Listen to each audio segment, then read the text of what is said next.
Burtonesco é o nome dado à estética presente no conjunto de filmes dirigidos pelo exótico Tim Burton. Derivada de seu sobrenome, além de referir-se ao próprio diretor, tal qualificação carrega consigo um forte caráter identitário, assim como a autenticidade de suas criações.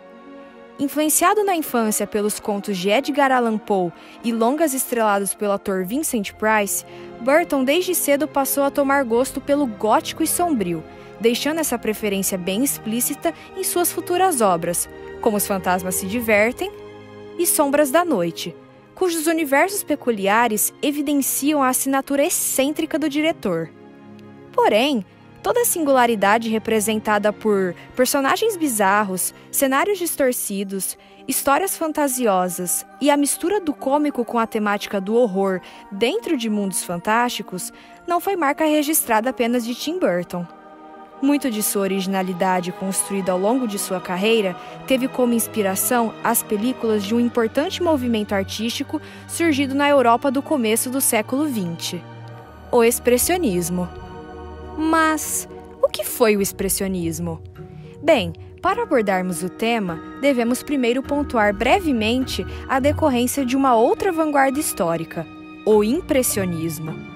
Este estilo, que na época se destacava nas artes visuais, dava ênfase na luminosidade das pinturas, sem se preocupar com os contornos e tons escuros, mas sempre enaltecendo a alegria de viver. Já com a chegada do expressionismo, fazendo oposição aos padrões impressionistas, ele quebra todos os valores impostos pela Belle Époque, escrachando problemas sociais através da denúncia do sistema industrial alienante da época, ditando assim uma nova forma de fazer arte. A partir de agora, os artistas passariam a abordar uma visão pessimista da vida, desvalorizando a beleza tradicional e deixando levar-se pelas emoções e pensamentos subjetivos não muito convencionais para a época. Esse ímpeto humano que os movia de dentro para fora era muitas vezes dominado pela dor e angústia e tudo o que é instintivo e irracional. Afinal, por que há a necessidade de ser objetivo e fazer sentido o tempo todo? Quanto mais estranho, melhor, não é mesmo?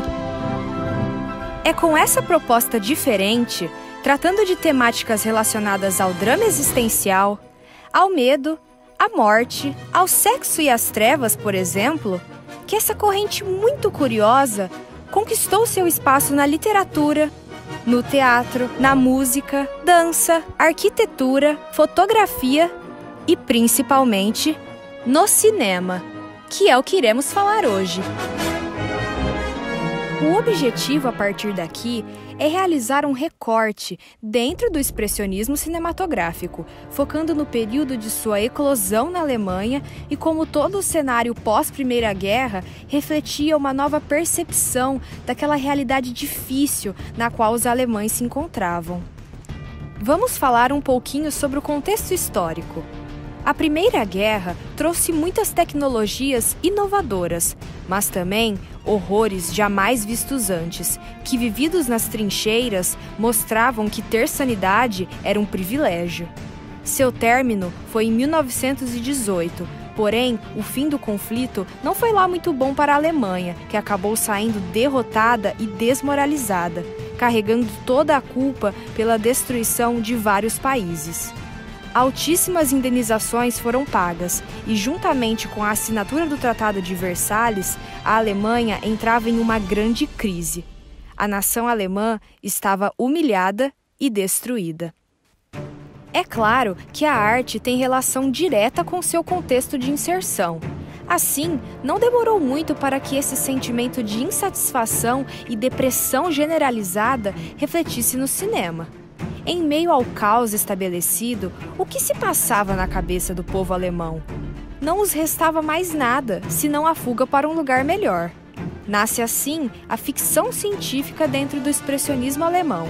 E não só ela, mas toda uma gama de particularidades que deram vida ao movimento. Que de vivo não tinha era nada, não é mesmo?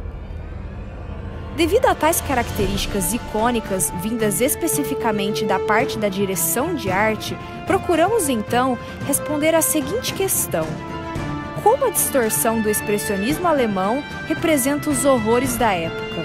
Vamos entender isso por meio da exemplificação de 3 famosos filmes expressionistas. O Gabinete do Dr. Caligari. Um dos pioneiros do cinema expressionista, marcante em seu visual onírico e sombrio, O Gabinete do Dr. Caligari retrata de forma macabra os horrores de sua época, tanto na narrativa quanto na direção de arte do filme.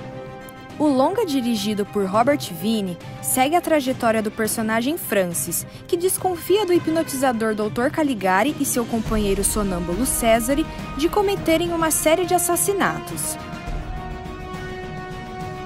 Para conseguir transmitir uma atmosfera inquietante e angustiante, o diretor de arte, juntamente com os cenógrafos e pintores, construiu cenários memoráveis, abusando de sua criatividade para retratar e explorar de forma inovadora o sentimento popular de desapontamento, insegurança e isolamento da Alemanha após a Primeira Guerra Mundial.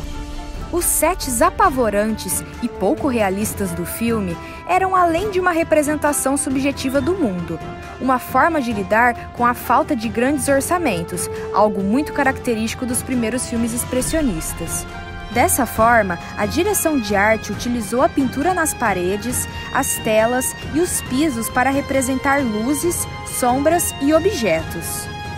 Esses cenários pintados continham uma estética irregular e distorcida, levando o telespectador a uma confusão mental. No caso do gabinete, as formas mais utilizadas eram os triângulos, nunca equiláteros, que geravam uma percepção hostil do ambiente, além da profundidade causada pela geometria angular. Os sets também eram utilizados para refletir o interior dos personagens, utilizando as estruturas retorcidas, formas pontiagudas, linhas e curvas também. Outra característica marcante do Gabinete do Dr. Caligari é o uso exagerado e dramático dos ângulos de câmera e da iluminação que, junto com os close-ups, servem para enfatizar as emoções dos personagens, como o medo, a dor, surpresa, criando uma conexão com o público. A maquiagem carregada, muito presente no personagem Cesare, e o uso de fortes contrastes preto e branco geram no espectador um incômodo ao longo de sua jornada. Pelo fato de ter sido criada durante a década que antecede o início do nazismo, muitos acreditam que a obra, de certa forma, previu a futura ascensão do regime nazista, em que Cesare representaria os soldados levados ao crime pela manipulação de um governo autoritário, representado por Caligari. Dessa forma, a película deixa sua marca como uma das primeiras obras cinematográficas do expressionismo alemão, famosa por sua direção de arte enigmática e narrativa com twist ending que deu inspiração a vários filmes atuais. Trazendo um outro exemplo riquíssimo quando se fala dos aspectos-chave do expressionismo, temos Nosferatu. O pioneiro do terror no cinema é revolucionário na sua narrativa e na sua estética. F.W. Murnau nos traz aqui uma adaptação literária de primeira qualidade. A narrativa segue Hutter, nosso herói e coitada vítima, usando as características expressionistas para nos fazer sentir algo que, em 1922, ainda estava caminhando no cinema: o horror. Mas o que causa esse horror todo? A resposta é simples: tudo. Mas vamos por partes. Primeiro aspecto: a apresentação do personagem. O aterrorizante Nosferatu é apresentado ao público a partir de escrituras e diários que descrevem o monstro do filme, como algo maligno, diabólico, que sem mesmo termos conhecido, já tememos a sua presença. O segundo aspecto: a cenografia. Como é característico do expressionismo alemão, os cenários são muito importantes para nos transportar ao universo dos nossos heróis. Ou, nesse caso, vilões. No caso de Nosferatu, temos algo diferente. Não temos grandes formas geométricas, como em O Gabinete do Dr. Caligari, mas sim uma valorização da claustrofobia, apresentando cenários fechados, principalmente na mansão assombrada que amamos ter medo. Por último, mas não menos importante, a fotografia. O genial uso de sombras para retratar o vampiro em sua forma mais amedrontadora, mesmo em 1922, seria perceptível que essa maneira de mostrar o perigo é algo genial.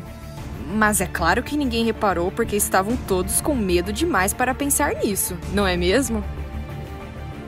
Mas não é sobre o medo que o filme fala, não. Também abordamos outro aspecto do expressionismo, a loucura e o sobrenatural. Os poderes do vilão são mostrados através do controle mental que ele exerce sobre os outros personagens na obra. Nock é nome desse personagem, que a partir disso é tido como louco, uma representação histórica dos sentimentos que tínhamos na Alemanha na época, o sentimento de inadequação social. O filme também fala de outro aspecto histórico, a doença. Fazendo referência à gripe espanhola que devastou o mundo alguns anos antes, a doença ilustrada na narrativa é a peste negra, que assolou a Europa na mesma época em que o filme se passa. Para acabar com um vampiro, é necessário seguir à risca as recomendações do livro, que diz: uma mulher pura deve se entregar de bom grado ao vampiro e fazê-lo esquecer do primeiro canto do galo. Assim, o filme chega a seus créditos finais, sendo ao término da sessão um claro momento de ruptura entre o que era feito no expressionismo alemão antes de Nosferatu e depois de Nosferatu, sendo também, até hoje, um marco no cinema de horror e influência para todo e qualquer diretor que queira fazer um bom filme de terror.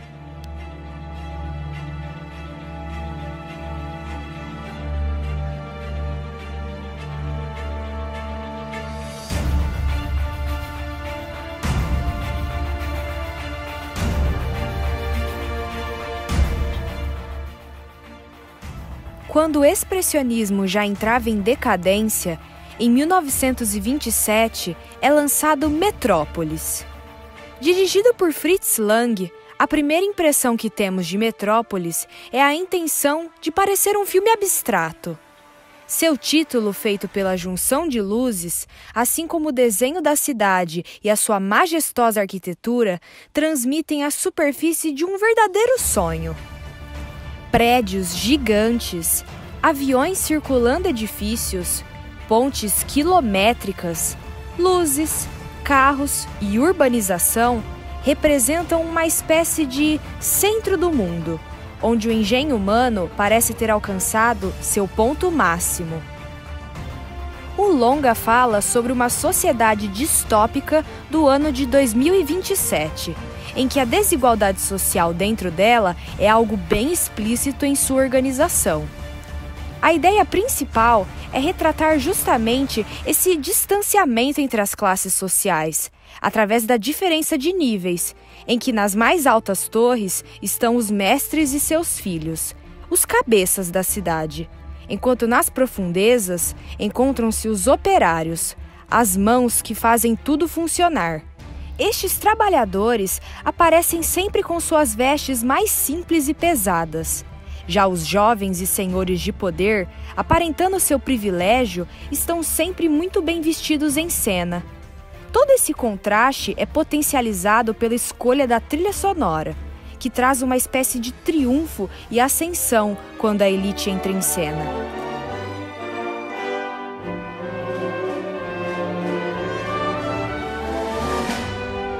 Assim como a claridade que prevalece na imagem. Tudo isso ocorrendo propositalmente. Outro aspecto presente é a mudança das formas de cenário de acordo com cada tipo de personagem na tela. Por exemplo, formas mais curvas e iluminação mais forte e clara são características próprias dos jovens e senhores. Já as formas mais densas, quadradas e retas, junto com os tons mais escuros, que ressaltam o preto, estão ligadas aos operários subterrâneos e pobres trabalhadores. Além dessas peculiaridades, a cidade de Metrópolis, devido à sua grandeza e magnitude, também apresenta por si só sensações como a pressa, a angústia e uma certa falta de espaço pelo volume de carros, tudo isso devido à sua estruturação. Assim, a obra Metrópolis é considerada uma das pioneiras do gênero da ficção científica no cinema, e sua estética serve de influência para a cultura pop até hoje. Falando em super-heróis, por exemplo, em Batman, a série animada dos anos 90, utiliza-se das influências visuais de Metrópolis, misturando o gótico com um quê de modernismo. O filme também influenciou o meio das histórias em quadrinhos, mais notoriamente o Super-Homem e o seu próprio universo, com a cidade fictícia onde o personagem habita, também chamada de Metrópolis, pegando muito da arquitetura do filme.